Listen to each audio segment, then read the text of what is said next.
ازيكم يا حلوين؟ احنا عملنا النهارده جولة في الكوربة في تاني يوم العيد. هنوريكم بقى احنا رحنا فين وكل الحاجات اللي احنا يعني عملناها. ب50 جنيه بس. خرجنا وكل حاجة. اول حاجة رحنا عند حادي الدوكش. ده في الكوربة. وده المنيو بتاعه انا صورته لكم عشان عنده حاجات كتير جدا حلوة واسعارها جميلة يعني. لو عايزين تقفوا على اي حاجة فيها كده ممكن تقفوا وتشوفوا. يعني الفيديو هيبقى مختصر شوية بس يعني ممكن تقفوا كده وتشوفوا ايه الحاجات اللي انت ممكن تعجبكم. احنا طلبنا من هناك ملوخية. كان طبق الملوخية ب10 جنيه. وطلبنا مكرونة نجريسكو. كان نجريسكو ب50 جنيه. وطلبنا ورقة كبدة وسجق. كانوا ب70 جنيه بس. طبعا انا مصوره لكم الاكل وكل حاجه. اول بقى ما جت نزل لنا السلطات وكده. نزل لنا طحينه وسلطه دول بس اللي نزلوا لنا مع الاكل. وبعد كده نزل لنا شوك ومعالق ده ابني بيلعب بيهم عادي. تمام. وبعد كده نزلت لنا الملوخيه حلوه قوي وقوامها جميل. وطعمها يعني مميز جدا يعني وب10 جنيه بس يعني الطبق ده ب10 جنيه بس مش عارفه ازاي يعني. بعديها على طول بعد الملوخية نزلت لنا المكرونة. المكرونة حلوة جدا.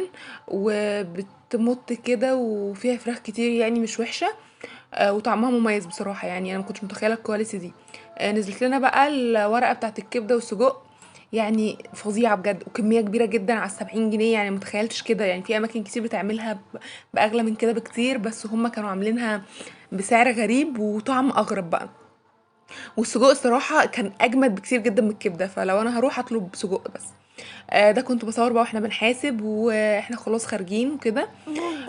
وده المكان انا حاولت اصور لكم حوالين المكان عشان تشوفوه. اوكي وده الشارع اللي هو فيه وبعد كده رحنا بلبن عشان نجيب منه حاجات بس للاسف ما عرفناش فيه زحمه كتير جدا انا برضو صورت لكم الزحمه. ده مصطفى عادي تمام. صورت لكم الزحمه. وقفنا مثلا نص ساعة وبعد كده رحنا بقى الراجل اللي بيعمل حلويات ده اللي هما كان في ناس كتير متكلمين عليه. قلنا لازم نروح نجربه بيعمل حلويات كده فواكه. زي مصاصة كده وانت بتاخدها بتاكلها. برضو صورتها لكم. انا الفيديوهات تقريبا مرتباها غلط معلش استحملوني. هوريكم بقى دلوقتي الراجل هو بيعملها بيلفها ازاي. بصوا بيجيب بتاع كده عود كده بيقعد يلف عليه بقى الفواكه المفروض كل حاجة بطعم يعني. بس انا قعدت اصوره وقلت له لا انا مش هسيبك بقى لما اصور الراجل ده بيعمل ايه بالظبط. المهم جبناها عشان ندوقها بقى وكده. هوريكم دلوقتي جوزي وهو بيدوقها طعمها الصراحه غريب جدا يعني. طعمها بصوا يعني مش ألذ حاجه. يعني طعمها غريب تحس ان انت تاكل كده ميه بسكر حاجه كده مش حلوه يعني بصراحه ما عجبتنيش هي ب15 جنيه. طبعا ده من بره بقى من السينما صورت لكم ان في سينما يعني هناك.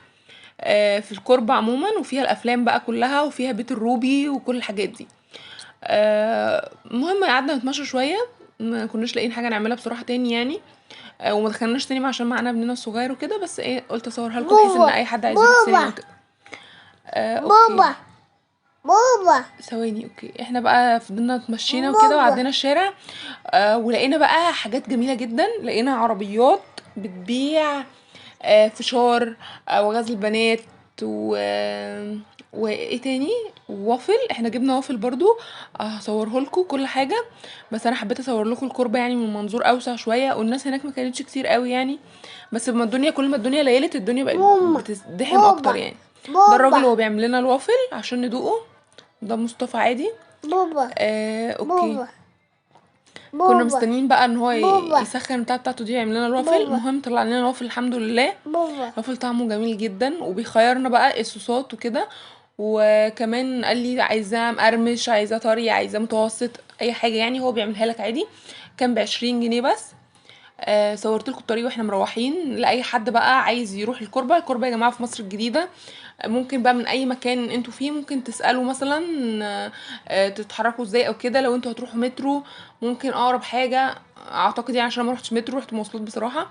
اقرب حاجه تروحوها انتوا تنزلوا سرايا القبه وهتركبوا بقى حاجه هناك للكوربه. او هتركبوا من حدائق القبه. هتركبوا حاجه للكوربه برضو من حدائق القبه في حاجات كتير قوي للكوربه. ومن بصات وكده. بس كده انا قلت لكم الخروجه ب50 جنيه عشان انا اكلت وافل ب20. وكلت بابا. اللي هي المصاصه بابا. دي ب15، بس دي بابا. ملهاش لازمه، ما تجيبوهاش. تمام. بابا. يعني احنا دلوقتي معانا بابا. وافل بابا. ب20، وفي بابا. كريبات. بابا. الكريبات عند الدوكش اللي انا قلت لكم عليها دي، انا برضو هتلاقيها مصوره في بابا. المنيو. الناس كلها بابا. حوالينا تقريبا كانت بتاكل كريبات، احنا كنا بناكل حاجات دسمه شويه، بس بابا. كريبات في حدود 30 جنيه وكده. بابا. بس بابا. كبيره وكميتها حلوه. بابا. ومالك معانا، مالك عايز يقول كلمه قبل ما نقفل الفيديو. عايز تقول ايه يا مالك؟ بابا. الاكل كان حلو أو. والخروجه كانت حلوه. أو. تمام. انت عايز تقول حاجه تاني؟ ناني. طيب خلاص ماشي، احنا كده هنقفل الفيديو بقى.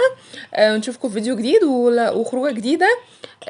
لو اول مره تشوفوا القناه اعملوا لايك وسبسكرايب. باي باي. بوي.